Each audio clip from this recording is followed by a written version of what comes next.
Hello and welcome back to the channel everyone. Hope you all are well and you had a nice game week 9. I am back with another team selection video, and in this one I'll run you through my team selection for game week 10. I did play my wildcard in game week 9, so yeah, I'm intending to not use the free transfer as I planned my wildcard for the next 2 or 3 game weeks. So that is what my intentions are. We'll talk about how my team is going to line up in this game week. So yeah, without further ado, let's just get started. So starting with the goalkeeper, you see I've picked up Guetta over Pope. That is what I did in my wild card, and I talked about it in the live stream I did for game week 9. So yeah, the sole reason for picking up Guetta is that he's cheaper. You know, he's got some good fixtures ahead, and Crystal Palace are now a defensively better side than last season, and we might see some clean sheets from them in these games. Leeds obviously an attacking side. It won't be an easy game for Crystal Palace too, but I am hopeful for a clean sheet or at least some saving points. So yeah, there I've gone with Guetta at the back. Now moving on to the defenders, first one is Cancelo.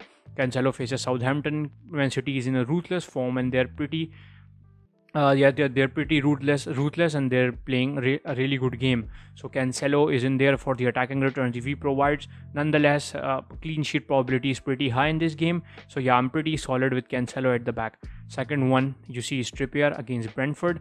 Trippier, another attacking wing back. He's on the set pieces. I talk about his set piece skills a lot. Like, he's very good with the set pieces, and there are always chances of him scoring a free kick or getting you attacking returns. Now, the thing is that Newcastle is not like one of the top-notch defensive side, but they do keep a lot, not a lot, but clean sheets in intervals. So some of these games, like this one against Brentford, is a game where the probability of a clean sheet is there, and it is expected of them to keep a clean sheet because they are obviously a good side. Defensively, they are pretty balanced than they used to be in the previous some seasons.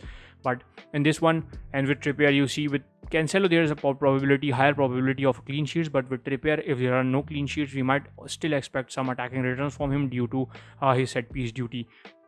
Similar is the case with James. James is someone who has been a little bit disappointing recently. He faces Wolves this game week. Wolves have sacked their manager today, so yeah, it would be new things for Wolves, and I'm not so sure how would they play in this game, but yeah, they play a lot defensive games, so I'm confident about James keeping a clean sheet, but they're still not in good form. They're losing clean sheets back to back. So James, he's an expensive defender, so I'm really hopeful that he might get in some attacking points in the next few games. And if he still disappoints, I might have to look out some replacements to bring in for James, because he's been he's eating a lot of budget at the back, and at this point, if he still keeps blanking, then there's no use of keeping James. If I see Chelsea potentially keeping some clean sheets, there's obviously Kukurea or someone like Fofana, a really cheap option to go for. Then the fourth defender you can see on the screen is a pretty big differential, and that is Dalot. Obviously, you might be questioning this pick because they did concede 6 goals versus Man City, but it was again Man City. They are a top side. I personally think that Dalot might keep some clean sheets. In the upcoming games, Man United, we saw against small teams, they were all right defensively. We saw how Martinez and Varane were linking up pretty well at the back. Martinez specifically was pretty good defensively at the back. So I think that fixtures like Everton and all the other fixtures that are considered better fixtures for them, we might see some clean sheets from Dalot, and obviously a little bit of attacking threat is there from Dalot. He hasn't been involved in attacking returns so far, but I personally think that if luck is by your side, you might see some attacking returns from him too. So this is how the defense line is going to set up for my side. Then we move on to the 4 defenders. Maddison, he was really solid in the last game. A lot of managers captained him. For those who avoided him and didn't go for him, things didn't turn out pretty well for them. But Maddison, he was extremely good in the last game. He netted versus Nottingham Forest. Obviously, he netted in a free kick. He netted in goals. He got an assist. So James Maddison, he was tremendous, and these fixtures that Leicester has are to be targeted, and Maddison is the guy. Obviously, Vardy used to be their main man, but right now he's not a guaranteed starter. He's missing games. He has his injury concerns. Obviously, due to the age, things do affect the player, but Maddison is the guy to go from Leicester, and Bournemouth away is another nice fixture for them. Next up is Zaha. Most of the managers got Zaha in the previous game. He is expected to return some points in the upcoming good games for Crystal Palace. Zaha is obviously their main man. He has been attacking. He has been among the attacking returns this season and leads a defensively weak side. And Zaha could be a big differential here. Most of the people have Bowen. So yeah, if you have Bowen too, he did score a goal in the last game. So you might just hold him to see how things move out in the upcoming games. Of they play Fulham, and Fulham is not again a defensively solid side. So Zaha or Bowen, whoever you might fancy again between these two, both of them are equally good picks in according to me. So next up is Luis Diaz. I did keep Luis Diaz. I didn't start it in the previous game, but he still ended up returning an assist with just 4 points. He did assisted another goal yesterday in the Champions League in the fantasy terms, where he got a penalty for Mo Salah.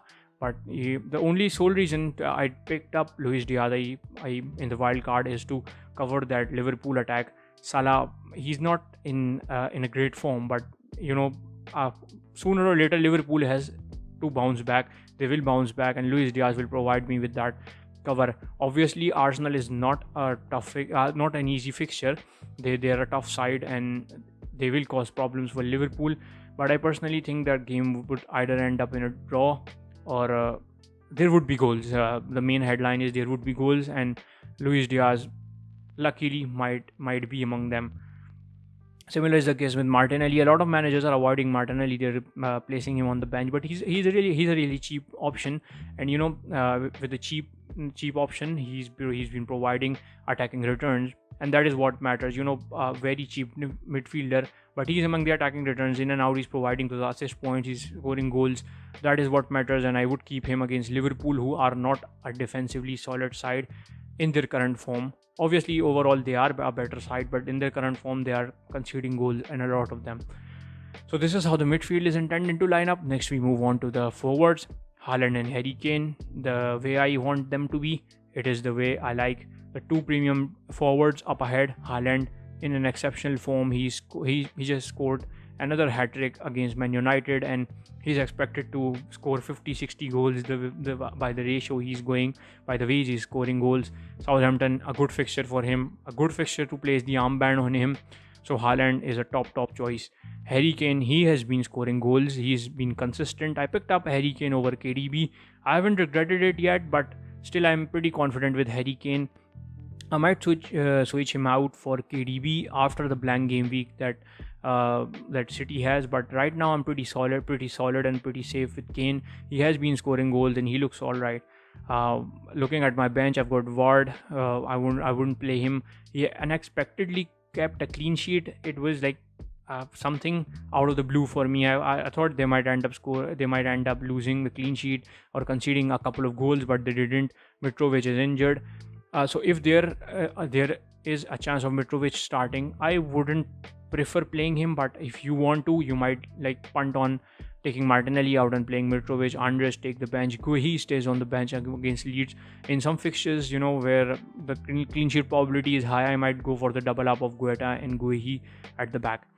So this is how my team is intended to line up for game week 10. Let me know your suggestions below and let me know how your team is intended to line up. So this is it from my side. Thank you all for watching.